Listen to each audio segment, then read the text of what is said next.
নমস্কার। বাংলা সাহিত্য চর্চার গল্প পাঠের আসরে সকলকে স্বাগত জানাই। আজকের গল্প বনফুল তথা বলাই চাঁদ মুখোপাধ্যায়ের লেখা মিনির চিঠি। সেদিন ভয়ানক গরম, গাছের পাতাটি নড়ছে না, ভনভন করছে মশা চতুর্দিকে। বিছানায় খানিকক্ষণ এপাশ ওপাশ করে নগেনবাবু শেষে ছাদে বেরিয়ে পায়চারি করতে লাগলেন। তখন রাত্রি 1টা। নগেনবাবু মার্চেন্ট অফিসে চাকরি করেন, বিবাহ করেননি, একাই একটা ছোট বাড়ি ভাড়া করে থাকেন। একটি কম্বাইন্ড হ্যান্ড চাকর আছে, সে সকাল সন্ধ্যা এসে তাঁর কাজকর্ম করে দিয়ে যায়। রাত্রে নগেনবাবু একাই থাকেন। নগেনবাবু ছাদে পায়চারি করতে লাগলেন। পায়চারি করতে করতে হঠাৎ দাঁড়িয়ে পড়তে হলো তাকে। তার বাড়ির সামনে বেশ বড় একটা ডাক বাক্স ছিল। হঠাৎ তিনি দেখলেন ডাক বাক্সটা খুব নড়ছে।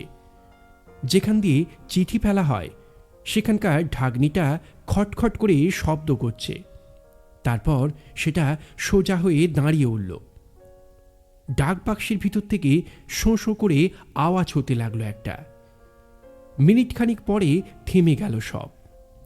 নগেনবাবু দেখলেন একটা লম্বা শীর্ণ লোক ডাক বাক্সের সামনে দাঁড়িয়ে আছে। হঠাৎ আবির্ভূত হলো যেন শূন্য থেকে। অবাক হয়ে গেলেন নগেনবাবু। আলসের দিকে এগিয়ে গিয়ে ঝুঁকে বললেন, কে তুমি? লম্বা শীর্ণ লোকটা মুখ তুলে চাইল। কাছে একটা ল্যাম্পপোস্ট ছিল। তার আলোয় নগেনবাবুর মনে হলো একটা মনুষ্যরূপী কঙ্কাল যেন তাঁর দিকে চেয়ে আছে।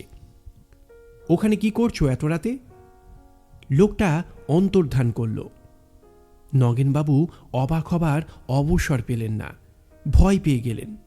কারণ পর মুহূর্তেই লোকটা এসে তাঁর সামনে দাঁড়ালো। আমাকে কিছু বলছেন? ওখানে কি করছিলেন এত রাত্রে? দেখছিলুম ওই ডাক বাক্সের ভিতর মিনির চিঠি আছে কিনা। ডাক বাক্সের ভিতর চিঠি আছে কিনা দেখবে কি করে?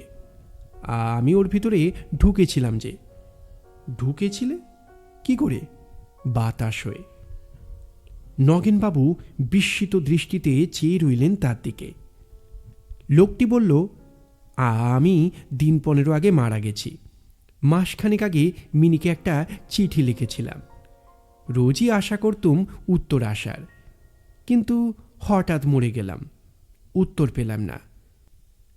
যে বাসায় আমি থাকতুম সেখানে রোজই গিয়ে দেখি আমি একবার। আমার লেটার বক্সে কোনো চিঠি নেই। এখন রাস্তার ডাক বাক্সগুলো খুঁজে খুঁজে দেখি মিনির চিঠি কোথাও আছে কিনা। অবাক হয়ে শুনছিলেন নগেনবাবু। কাছাকাছি আর কোথায় ডাক বাক্স আছে বলতে পারেন? নগেনবাবু এ কথার উত্তর দিলেন না। প্রশ্ন করলেন, আপনি মারা গেছেন? হ্যাঁ, 15 দিন আগে হঠাৎ হার্ট ফেল করে। সেই জন্য আমার দুঃখ নেই। এই বাজারে বেঁচে থেকে সুখ কি বলুন? কিন্তু আমার দুঃখ মিনির উত্তরটা আমি জানতে পারলাম না। মিনির বাড়িতেও আমি গিয়েছিলাম, কাউকে দেখতে পেলাম না। কলমা গ্রামের পশ্চিম পাড়ায় মিনি আর তার মা থাকতো। গিয়ে দেখি বাড়িতে কেউ নেই, হয়তো কোথাও বেড়াতে গেছে। দানাপুরে তার মামা থাকে শুনেছিলাম। আপনি মরে গিয়েও এই দেহ ধারণ করতে পেরেছেন? পেরেছি, সবাই পারে না। মনের খুব জোর চায়। যতক্ষণ দেহ ধারণ করে থাকি খুব কষ্ট হয়। অধিকাংশ সময়ই হাওয়া হয়েই আমি থাকি। আরও অনেক ডাকবাক্স খুঁজতে হবে। মিনি নিশ্চয়ই উত্তর দিয়েছে। কোথাও না কোথাও আছে সে উত্তরটা। খুঁজে বার করতেই হবে আমাকে। আপনার নামটি কি? এখন নাম ভূত, আগে ছিল শিবেন। শিবেনের প্রেতাত্মা নিমেষে অন্তর্ধান করল। নির্বাক হয়ে দাঁড়িয়ে রইলেন নগেনবাবু। ঠিক করলেন বাড়িওয়ালাকে নোটিশ দেবেন কাল। এ বাড়িতে থাকা নিরাপদ নয়। না, সব প্রেতাত্মা দেহ ধারণ করতে পারে না। কিন্তু যারা অতৃপ্ত কামনা নিয়ে মরে তারা নানাভাবে আত্মপ্রকাশের চেষ্টা করে। আমরা বুঝতে পারি না সবসময়। নিতাই বুঝতে পারছিল না। নিতাই সেদিন রাত্রে খোলা জানালার সামনে বসে পড়ছিল। জানালার দুপাশ পেয়ে উঠেছে মালতী লতার ঝাড়। সেই মালতী লতার পাতায় পাতায় ফুলে ফুলে যে আকুলতা জাগল, যে শিহরণ বয়ে গেল, যে দোলা লাগল, তা নিতাইয়ের মনে কোনো সাড়া তুলল না। সে বুঝতে পারল না যে মিনি কথা বলছে। সে ভাবল হাওয়ার জন্যে মালতী লতাটা দুলছে। সে যদি লক্ষ্য করত তাহলে দেখতে পেত অন্য গাছে পাতা নড়ছে না। মালতী লতার সেই আকুল আলোড়ন নিতাইকে বলতে চাইছিল, নিতাইদা, তুমি শিবেনবাবুকে লিখে দাও যে আমি তাঁর চিঠি পেয়েছিলাম, কিন্তু উত্তর দেবার সময় পাইনি। তুমি তো জানোই কি হয়েছিল। তোমরা তো কেউ আমাদের বাঁচাবার জন্যে এগিয়ে এলে না। গুন্ডার দল আমাকে আর মাকে নিয়ে চলে গেল। আমার উপর, মায়ের উপর যে অত্যাচার তারা করেছে তা অকথ্য। তাদের সঙ্গে লড়তে লড়তে আমি মরেছি।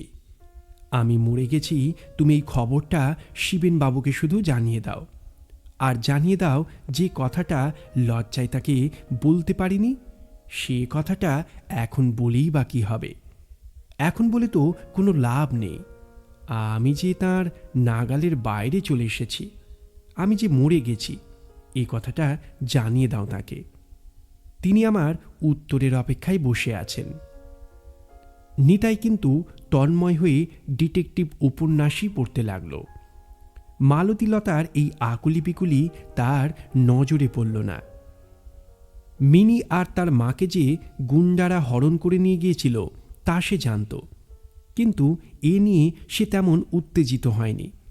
উত্তেজিত হয়েছিল সেদিনের ক্রিকেট খেলার ফলাফল নিয়ে। গ্রামের কোনো লোকই গুন্ডাদের খুঁজে বেরোয়নি। সবাই গা বাঁচিয়ে ঘরে বসেছিল। নিতাইও ও নিয়ে বিশেষ মাথা ঘামায়নি।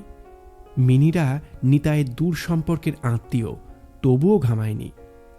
মালতী লতাটা রোজই কিন্তু আন্দোলিত হচ্ছিল তার চোখের সামনে। নিতাইয়ের মনে সাড়া জাগল না। একদিন দেবতা কিন্তু সদয় হলেন। রাত্রে ভীষণ ঝড় উঠল একটা। মালতী গাছটার ফুল, লতা, পাতা ঝড়ের বেগে ছিঁড়ে গিয়ে আছড়ে পড়ল শিবেনের উপর। শিবেন তখন আর একটা ডাকবাক্স থেকে বেরিয়ে রাস্তার উপর দাঁড়িয়েছিল।